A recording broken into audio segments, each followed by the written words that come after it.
বাংলা ভাষা ও সাহিত্যপ্রেমীদের সবচেয়ে বড় আয়োজন অমর একুশে বইমেলার দ্বিতীয় দিন আজ। সাপ্তাহিক ছুটির দিনে শিশু প্রহরে সকাল থেকেই ছিল শিশু কিশোরদের জন্য নানা আকর্ষণীয় আয়োজন।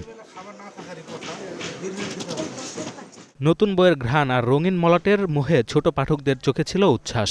অভিভাবকদের হাত ধরে আসা শিশুদের প্রাণবন্ত উপস্থিতিতে মুখর হয়ে ওঠে মেলার মাঠ। আমার ফ্রেন্ড তার মা আর আমার মা আসছে। বই কিনিনি, এখনো দেখতেছি। আমার ভাইয়ের জন্য বই কিনতেছে, আমার একটা বোন আছে ছোট, ওর জন্য বই কিনতেছে।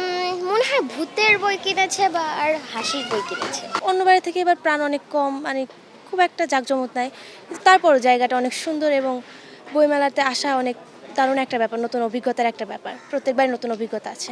অমর একুশে উদযাপনের অংশ হিসেবে শিশু কিশোরদের চিত্রাঙ্কন, আবৃত্তি ও সঙ্গীত প্রতিযোগিতারও আয়োজন রাখা হয়েছে, যা ছোটদের সৃজনশীলতা বিকাশে ভূমিকা রাখবে, এমনটাই বলছেন অভিভাবকরা। ছোটদের বাচ্চাদের জন্য এখন বই দেখতেছি, আমার ভাই বোনদের জন্য এগুলা কিনবো, এখন আরো বই কিনবো। অবশ্যই ভালো লাগছে, বাচ্চার জন্যই আসা। নতুন নতুন রাইটারের বই এখান থেকে কিনতে পেরেছি, এতে আমার অনেক ভালো লাগতেছে। রমজান মাসের কারণে দর্শনার্থী উপস্থিতি ও বই বিক্রি নিয়ে শুরুতে দুশ্চিন্তা থাকলেও প্রথম দিনের বেচাকেনায় আশার আলো দেখছেন প্রকাশকরা। ভালো গেছে এবং ভালো যাচ্ছে। আশা করি এই ধারাবাহিকতা যদি শেষ পর্যন্ত থাকে তাহলে যেই লোকসানের আশাটা প্রকাশকরা করছিল সেটা পুষিয়ে যাবে। আমরা আজকে খুলছি, তারপর সকাল থেকে যেরকম সাড়া পাচ্ছি, ইনশাল্লাহ আশা করি ভালো কিছু হবে। বাংলা একাডেমি প্রাঙ্গণে শুরু হওয়া একুশে বইমেলা চলবে 15 মার্চ পর্যন্ত। Sanjit Hasnat, green news, Dhaka.